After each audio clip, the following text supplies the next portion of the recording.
Good evening, and here I am again, Gemma, giving you another tutorial. A bit of a marathon stint going on here. I'm trying to record a few whilst I've got the daylight and whilst I've got a bit of time this week. So though they might be staggered for you in terms of when they arrive on the blog, they're all in one go for me. So bear with me if I get a bit flustered with my words, but I'll have to go and do my best. The aim of doing these 3 in a row so that I'm teaching you the techniques that will build up to the final blog, which is a sort of a Celtic design with beading thread rather than wire.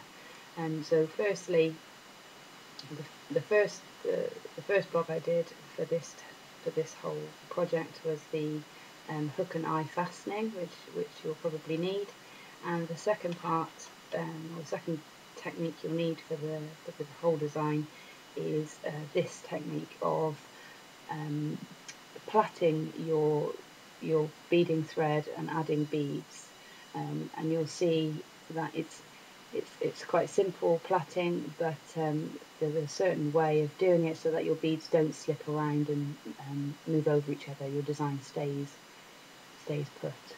So this is what we're going to do this evening. Right, so first things first, you'll need some beading thread, and for this I'm going to use, this is a 0.38mm, you can use 0.45, which are the 2 standard sizes, it's fine, but what you do need to do is make sure that you can fit at least 4 or 6, depending on how many strands per part of your plait you use through your beads that you're going to use. The more strands you can get through, the better, the more dramatic the finished result will be. But for the purposes of this demonstration and the fact that I've only got the beads I've got in my stash, I'm just going to use 3 strands, which will give me a total of 6 strands for the plait. So I'm going to cut 3 meters of this beading thread, and I'm using some plain rounds. You can use whatever you like. I like rounds.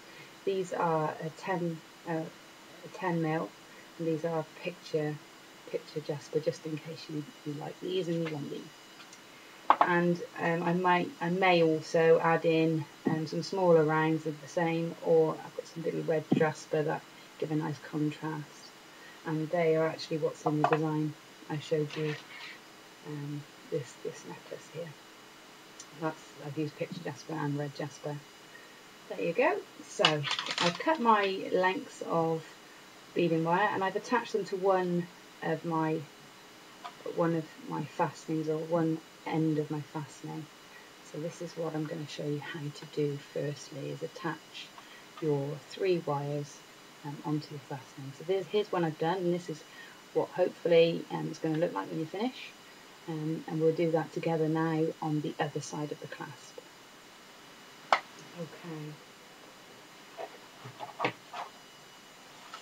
So, like blue pizza, here's 3 that I cut earlier, and here's she says, and it's nowhere to be found. Oh, here it is.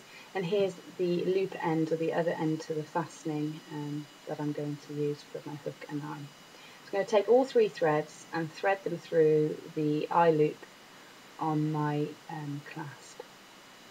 And I'm going to take that right down, right to the centre of those 3 threads.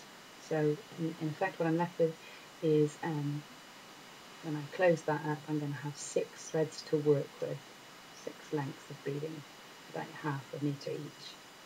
Okay, so to keep that secure, you could use a crimp if that's what you're happy using, but in the example I've shown you, I've used a piece of wire coiled round to give you 1, a nice decorative finish, and 2, a very secure technique, a secure way of fastening that wire to that loop there. So I'm going to move it down now, move the camera down so I can show you exactly what I'm doing. I think that's about right. Okay, so I've got here a 0.4 gauge copper wire. It's nice and soft, and what I'm going to do is thread one end. I don't cut it first, by the way. I cut it after, because you waste less if you cut as you go rather than cut off length and hope you've either got enough and sometimes you might not have enough. So either way, it's easier to do it this way. This is just an odd end I've got left. So pull it through your fingers a few times, get it nice and soft, and then I'm going to pop the very end through the loop with the rest of the strands. Okay, just about, I don't know, a centimetre or so. Pop it through the loop and bend it over so that both lengths of the wire are running in the same direction as your strands.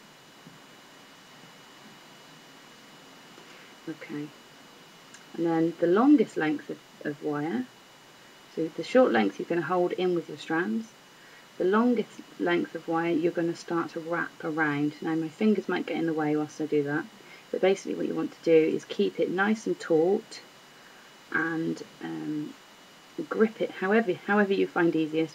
Grip it tight, maybe that end is better, and then pull very tightly the long end of the wire around a couple of times, pushing it up with your thumb so that it's right at the top of your wires there. So I'm just going to pull that up with my fingers. So there's one wrap. Once you've got one wrap done, it's much easier. And then again, hold it firm and keep wrapping it round, and you're going to pull it round. Don't be afraid to tug on it. It's not going to break. Just pull it round and round. Okay. And once you've got sort of about, I generally do about a centimetre, I think, of wraps on there. So here we go. We're about halfway. So I'm just going to snip the short end of wire that we poked through the hoop and snip it off at the bottom. Be careful not to cut your beading wires, and then keep on wrapping until you've covered that little scraggly end of wire there. Okay, I've got it covered, so that's that, and then all you do is snip that bit off, discard that end of wire for your next project, and then you'll have a little sticky icy bit, and we don't want that scuffing our necks, so just press it in with your flat nose pliers, or sometimes a good way to get those in is to use crimp pliers, because they've got the two little round hole, you can see that right at the top, and sometimes that will give you a really snug, tuck your wire in really snugly, which is quite a good technique. I use that a lot on rings to get it going round the shank of the ring nicely. Okay, so there we have it. There's our beading thread secured to our clasp. So now, as with the plait, as with plaiting, you separate the wires out into three parts. So take whichever ones look good together.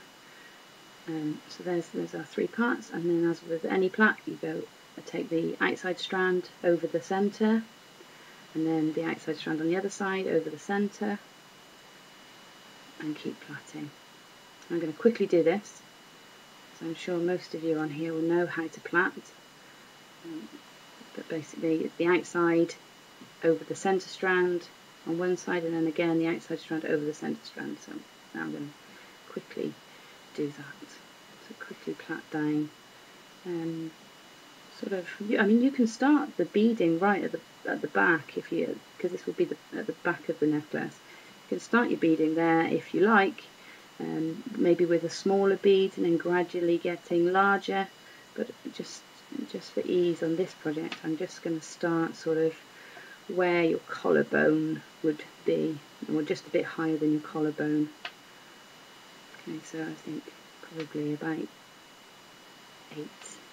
7 or 8 centimetres there. Okay, so now we're going to start plaiting with beads. So keep that flat. Sometimes it's easy to, or a nice way is just to pop a bulldog clip on there. That will stop your plait coming apart further up whilst you get your beads on. And then start either side, it's up to you. Take 2 strands, thread them through one of your, I'll start with a smaller one. I'll graduate it slightly, so take 1 bead through, 2 strands through 1 bead, Okay, and instead of just taking that strand then straight over the middle, part it into the two and take one strand over the top of the centre and one strand under. So what you're doing is you're catching that bead in that space. You can see that there. Okay, and then again the same on the other side.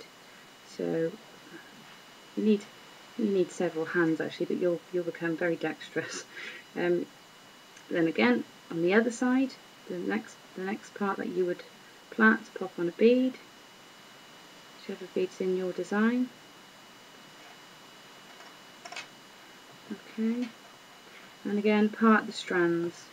So instead of taking it straight over the centre, what would happen, if I show you quickly what would happen, you've got it straight over, but what can happen is that bead can then slip out of the design. Did you see how that happened? And then you end up with gaps in your plait, which isn't well, it's not how you plan it, so it's nice if it stays where you planned it to be. So let's take one strand over the top, one strand underneath, and then that locks the bead in, it can't go anywhere. And then I'll carry on. I think I'll now move up a size to the larger beads. If I had smaller ones, I think I would keep going with the smaller ones for a little while. But I've only got like 2 of those left, and I'll need those later. So again, you've got your bead on the 2 strands. You're taking one over the top of the centre, one underneath the centre, and that's locking that bead in place. Okay. And I'll put one more on for the sake of the video, and then I'm going to turn it off whilst I finish, and then can get on with the next stage of the design. So on one bead on the 2 strands, one strand over the top of the centre, one strand underneath, and carry on from there. Okay. So I'm going to leave you there with that whilst I do the rest. When you